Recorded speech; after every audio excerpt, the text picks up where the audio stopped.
आपका जमीन है, सारा जमीन का ब्यौरा लेंगे, नक्शा से मिलाएंगे, किसका कितना जमीन है वंशावली के हिसाब से ये शेड्यूल तैयार करेंगे। A few moments later. अगर थर्ड पार्टी कोई आ रहा है, गांव के लोग आ रहे हैं, उसमें मौज ले रहे हैं, पीन मार रहे हैं, अरे तेरा इतना निकल गया तू क्यों छोड़ रहा है, नहीं मत मान, ये मान, तो भड़काने वाला काम करता है, तब उसी जगह से आपको विवाद चालू हो जाएगा। हेलो दोस्तों, आप सभी का स्वागत है मेरे न्यू वीडियो में। और ये वीडियो स्पेशल बिहार राज्य के निवासियों के लिए है और खासकर जो देश विदेश प्रदेश कमाते हैं मगर उनका जमीन जायदाद है जो बिहार में है और खासकर उनके पूर्वजों के नाम पर है। तो हाँ दोस्तों, अब तक आप लोग समझ गए होंगे कि मैं जो ये जानकारी देने वाला हूँ इस वीडियो के माध्यम से वो जमीन से रिलेटेड है। तो हाँ दोस्तों, मैं आपको बता दूं कि जैसा कि हम सब जानते हैं कि बिहार राज्य में सर्वे होने वाला है और सर्वे हो अथवा ना हो ये तो सरकार के नियम है और सरकार जाने क्या होगा नहीं होगा, वो अपना नियम अनुसार सब करवाएंगे। मगर अगर आपका जमीन जायदाद आपके पूर्वजों के नाम पर है और आप उनके पचमा छठा पीढ़ी है और उनके वंश में और भी लोग हैं मगर वो उनके नाम पर ही जमीन है, तो आप लोग के लिए वो कष्टदायक बन सकता है। मैं भी जा रहा हूँ उसी कार्य के लिए, क्योंकि जमीन जायदाद जो बहुत बेकार होता है और आप सब जानते हैं कि पूर्वज लोग ही कहते हैं जड़ जोरू जमीन, ये तीन चीज हमेशा शत्रु पैदा करता है। तो इसी के लिए बिना झगड़ा, बिना कोई द्वेष, बिना कोई हिंसा किए हुए आप सभी से इतना ही निवेदन करूंगा, जमीन जायदाद तो सारे के सारे यही रह जाएगा। अगर कोई भी जमीन अगर आपका एक हाथ या फिर दो हाथ या फिर थोड़ा बहुत लेकर अगर अपने में घर बना लिया है तो ये सब के लिए हिंसा या फिर द्वेष या फिर झगड़ा करके कोई फायदा नहीं है। सारा जमीन जायदाद यहीं रह जाएगा और जो है कि हम लोग ऊपर चले जाएंगे। तो इसीलिए बिना किसी झगड़ा किए हुए अगर आपका पूर्वज अगर कोई जमीन बदलान करके उसके बदले में दूसरा जमीन कहीं और ले लिया है तो इसका झगड़ा का जो मैटर है वही खत्म कर दीजिएगा।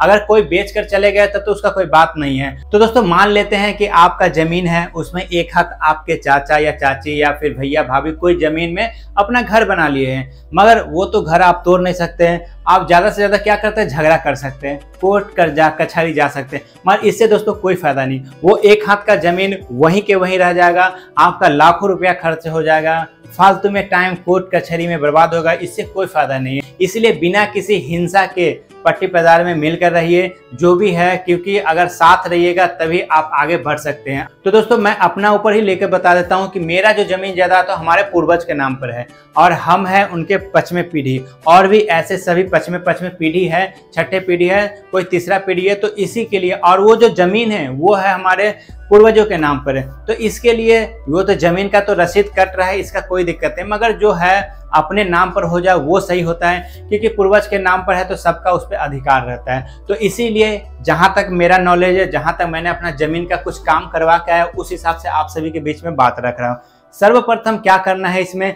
कि वंशावली तैयार करना है। वंशावली में जो पूर्वज के नाम पर जमीन है वो, उसके बाद जितना उनके वंश आए हैं वो, अगर किसी कारण उनके जो वंश में अगर किसी का भी देहांत हो चुका है तो उनकी पत्नी का नाम वहां पर दर्ज किया जाएगा। उसके बाद एक अमीन से आप जाकर एक समय ले लीजिए और वो एक शेड्यूल तैयार करेंगे। शेड्यूल तैयार करने के बाद जो आगे का जो प्रक्रिया होगा इसी वीडियो में बताऊंगा, क्योंकि मैं उसी पर्पज से घर जा रहा हूं और इसी वीडियो में बताऊंगा कि क्या क्या होता है, कैसे क्या करना है और कैसे क्या करेंगे तो आपके नाम पर पूरा जमीन हो जाएगा वंशावली के हिसाब से। तो दोस्तों वीडियो में बने रहिएगा और बिना स्किप किए वीडियो को पूरा देखिएगा, और वीडियो पसंद आए तो लाइक कमेंट और चैनल को सब्सक्राइब जरूर कीजिएगा। तो दोस्तों अब मैं बिहार राज्य के लिए यात्रा शुरू करता हूं और आपसे मिलता हूं स्टेशन पे, वो भी लखनऊ जो कि नवाबों का शहर है, और वो जो स्टेशन है इतना खूबसूरत है उसका भी एक झलक इसमें दिखाऊंगा। और फिर बिहार राज्य पहुंचकर अपने घर जितने भी कार्य होंगे जमीन जायदाद से रिलेटेड वो सारी जानकारी मैं इसमें दूंगा, ताकि जितने भी भाई बंधु है जिनका ये सब प्रक्रिया नहीं हुआ हो तो इस वीडियो से उनको मदद मिल सके। तो चलिए दोस्तों बिना देरी के वीडियो को शुरू करते हैं। तो लखनऊ स्टेशन जाने के लिए या तो मैं कानपुर सेंट्रल से ट्रेन पकड़ के जा सकता हूँ या नहीं तो मैं बस से जा सकता हूँ। तो मुझे आसान सुविधा जो लगा बस, और ये है रामा देवी चौराहा। इस जगह से आपको लखनऊ से लेके हरदोई से लेके और भी अन्य जगह का बस यहाँ पर मिल जाएगा। जितने भी आप देख रहे हैं बस ये सारे के सारे अलग अलग जगह पे जाते हैं। तो फाइनली मैंने बस पकड़ा और एक सीट पकड़ के बैठ गया चुपचाप से। अब यहाँ से यात्रा शुरू करते हैं। और दोस्तों ये जो आप देख रहे हैं ये गंगा नदी है और ये उन्नाव का ब्रिज है, जो इस पार आपको कानपुर है और उस पार जाने पर आप उन्नाव चले जाते हैं। तो इस स्थान से लखनऊ की जो दूरी है 76 किलोमीटर है। तो दोस्तों मैं लगभग 1.5 घंटा का सफर करने के बाद पहुंच गया आलमबाग बस स्टैंड। तो इसके नेक्स्ट स्टॉपेज है चारबाग, जहां की बस वाले आपको उतार देंगे और यहाँ से आप पैदल चलेंगे उतारने के बाद। और जो कि आप देख सकते हैं यहाँ से हमें स्टेशन नजर आने लगा। तो दोस्तों मैं पैदल चल रहा था तो मुझे ये नहा धोआ के 3 मुंह वाला भाई साहब मिल गए। तो मैंने पहले इसके दबा के खाया, उसके बाद आगे बढ़ा तो मुझे ब्रेड और मक्खन मिल गया, तो मैं इसे भी दबा के खाया। फिर मन नहीं भरा तो फिर मैंने चाय बनवाया, इससे मन नहीं भरा तो मैं सोचा चलो अब क्यों ना पुदीना का रस पिया जाए। और फाइनली हम खाते पीते पहुंच गए चारबाग मेट्रो स्टेशन, जो कि यहीं से आपको स्टेशन मिल जाएगा। तो जैसे ही आप चारबाग स्टेशन के पास आएंगे मेट्रो, तो आपको सबसे पहले यहाँ पर मिलेगा मंदिर, जो कि आप देख सकते हैं काफी सुंदर मंदिर यहाँ पर बना हुआ है। और जितने भी यात्री आते हैं सर्वप्रथम दर्शन करते हैं, उसके बाद अपना ट्रेन पकड़ने के लिए जाते हैं। तो आप देख सकते हैं दोनों तरफ हनुमान जी विराजमान है, साथ में उनका गदा भी विराजमान है। और इस गदा को कहते हैं कमोदकी गदा, जिसे कुबेर देव ने भेंट स्वरूप दिए थे हनुमान जी को बाएं हाथ में धारण करने के लिए, इसीलिए इस गदा को वाम हस्त गदा युक्तम भी कहा जाता है। तो चलिए अब दोस्तों मंदिर के अंदर आपको ले चलते हैं और आपको दर्शन करवाते हैं, जो कि यहाँ पे विराजमान है माँ दुर्गा। तो आप लोग दर्शन कीजिए। तो अब माता रानी का दर्शन करने के बाद जस्ट बगल में ही यहाँ पर राम दरबार है, जहाँ के आप देख सकते हैं माँ सीता, श्री राम भगवान और लक्ष्मण भैया विराजमान है। तो चलिए दोस्तों अब मैं आपको लखनऊ जंक्शन की ओर ले चलता हूँ। और ये जो आप देख रहे हैं इसे लखनऊ NE के नाम से जाना जाता है, या छोटी लाइन भी इसे कहते हैं। और आप जैसे एंट्री करेंगे तो सबसे पहले यही मिलेगा। उसके बाद ये जो देख रहे हैं ये लखनऊ जंक्शन का NR भाग है, जो कि बड़ी लाइन है और यहाँ से लगभग हर जगह का ट्रेन आपको मिल जाएगा।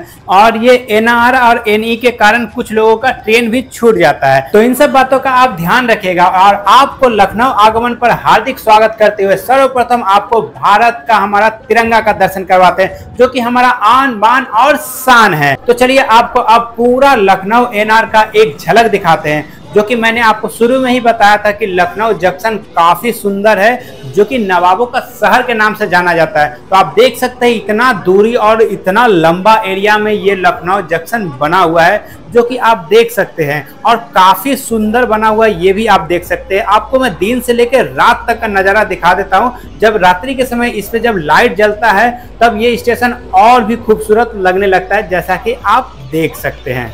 अब चलिए मैं आपको यहाँ पर एक ऐसा रेस्टोरेंट को दिखाता हूँ, जो कि रेल कोच के नाम से जाना जाता है, जो कि रेल के डब्बे जैसा इसका आकार दिया हुआ है, जैसा कि आप देख सकते हैं। तो अब चलिए आपको एक झलक दिखा देते हैं, जहां पर यात्रीगण स्टेशन के अंदर जाकर आराम से बैठते हैं और यहाँ पर सामान वगैरह चेक इन करने के बाद अंदर जाते हैं। और लगभग 15 घंटा का सफर तय करने के बाद हम पहुंच गए अपना स्टेशन, जो कि मुजफ्फरपुर। तो दोस्तों जब तक हम पहुंचे, जब तक अमीन साहब अपना काम शुरू कर चुके थे। तो इसी प्रकार से अपना वो नक्शा लेकर आएंगे और जो आपका जमीन है सारा जमीन का ब्यौरा लेंगे, नक्शा से मिलाएंगे, किसका कितना जमीन है वंशावली के हिसाब से ये शेड्यूल तैयार करेंगे। और इसमें सबसे खास बात है कि जितने आपके वंशावली के हिसाब से सदस्य है सभी को साथ रखिएगा, और जितने भी यंग है उसको खास कर रखिएगा, क्योंकि अब जो पदभार संभालेंगे ये यंग लड़के ही संभालेंगे। तो चलिए अब आगे की क्या क्या प्रक्रिया अब मैं आपको बताऊंगा। तो दोस्तों ये जो अब तक आपने वीडियो देखा, ये तो था मेरा कानपुर से बिहार तक जाना। उसके बाद अमीन साहब के द्वारा हमारे पूर्वज के नाम पे जितने भी जमीन है वहां पर उनको ले जाना, और उन्होंने नक्शे से मिलाकर किसका कितना में हिस्सा आएगा, किसको कितना मिलेगा, उस हिसाब से वो शेड्यूल तैयार करेंगे।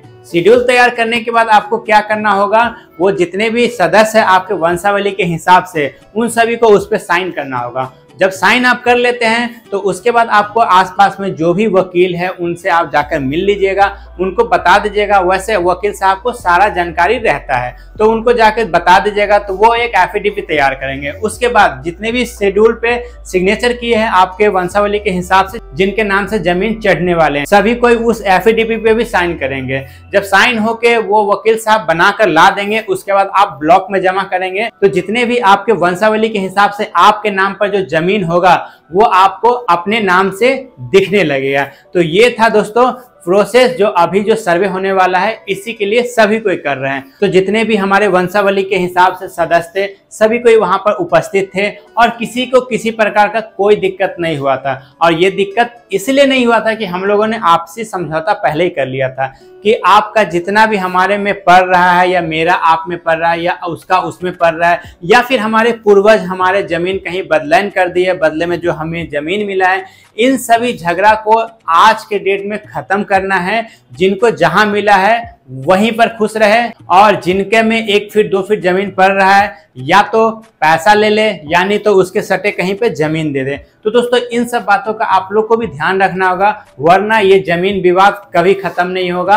आप लोग बेवजह 1 फीट 2 फीट 1 हाथ जमीन के लिए सारा जीवन आप लोग अपने आसपास में बात नहीं कर पाइएगा। हमेशा द्वेष के नजर से देखिएगा, झगड़ा के नजर से देखिएगा, और एक दूसरे का साथ नहीं दीजिएगा। तो इसीलिए हम लोगों ने आपसे समझौता किया, और हमारे जितने भी पट्टी पट्टीदार है उनको इस वीडियो के माध्यम से बहुत बहुत धन्यवाद देना चाहता हूं कि हम जैसे का बात माने। हम लोग 2 भाई मिलके सारा काम करवाया, मगर आप लोग को ये श्रेय इसलिए जाता है कि आप लोगों ने हम लोग पर विश्वास किया। तो इसीलिए आज के डेट में हम लोग का सब कुछ खुशी खुशी हो गया। तो दोस्तों जितने लोगों के पास ये वीडियो पहुंचे, तो आप लोग भी शांति पूर्वक ही जमीन जायदाद का बंटवारा कर लीजिएगा, क्योंकि ये जमीन जायदाद से कुछ नहीं होगा। अगर आप झगड़ा झाटी करते हैं तो आपको केस मुकदमा होगा, बार बार कोर्ट कचहरी वकील सबका चक्कर लगाते लगाते आपका जिंदगी नर्क बन जाएगा। तो शांति पूर्वक अपना जमीन का बंटवारा कर लीजिएगा, और सर्वे के अनुसार आपको जमीन जितने भी आपके हिस्सा में वो चढ़ जाएगा।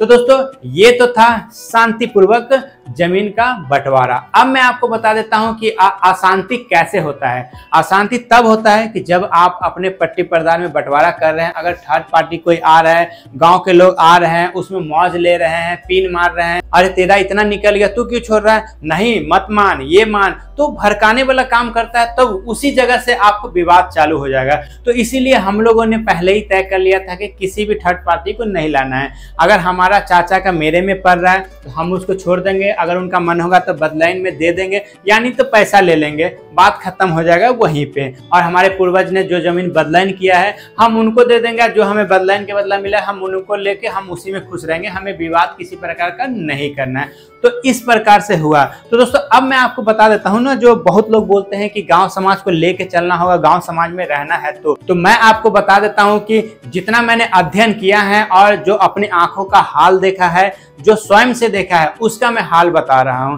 जो गांव समाज जो होते हैं ना, और इतना मैंने रामायण महाभारत और जितना भी किताब पढ़ने के बाद, बहुत लोगों का जीवनी पढ़ने के बाद मुझे लग रहा है कि जो गांव समाज होता था ना, वो था सतयुग, त्रेता युग और द्वापर युग। उसके बाद जो अभी जो चल रहा है वो है कलयुग। ये तीनों काल में जो गांव समाज था वो बहुत ही प्रेम व्यवहार से सभी रहते थे। अगर किसी को दिक्कत होता था तो सभी मिलकर उसका साथ देते थे और उसको उस दिक्कत से निवारण करवाते थे। मगर ये जो कलयुग जो चल रहा है, जो हमारा इस 4 जो चरण है उसका जो चौथा चरण जो कलयुग चल रहा है, इसमें लोग केवल आपको ये करेंगे, साला इसका तबीयत खराब है, भगवान इसको मारिए दे साले को, अरे साला ये बढ़ रहा है, रुक साला कोई ना कोई तिरिया चरित्र लगाकर मैं इसको साला जेल तक पहुंचाता हूँ, अरे साला ये कैसे खुश है, अरे साला इसको नौकरी हो गया, अरे साला इसको ऐसे कैसे, साला ये हंसी खुशी कैसे रह रहा है, मैंने तो इसका घर बर्बाद किया था, ये साला खुश कैसे है। तो दोस्तों बहुत सारे आपको कठिनाइयों का सामना करना पड़ेगा इस कलयुग में।